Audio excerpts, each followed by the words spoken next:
rolling. Can my legal team check these questions before we start? Cut. Are you even filming in 8K?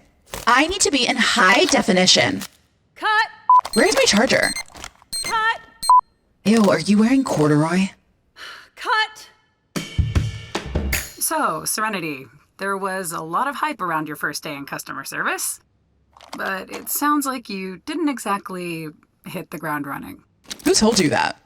Anyway, it's hardly my fault. I didn't have proper support.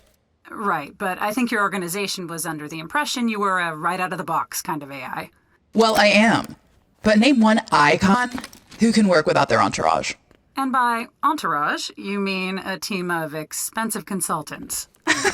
It's a small price to pay for my incredible abilities.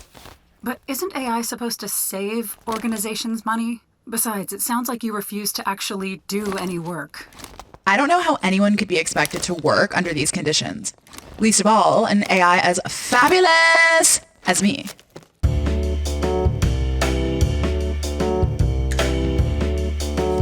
How much longer is this going to take? I've got an update at 4.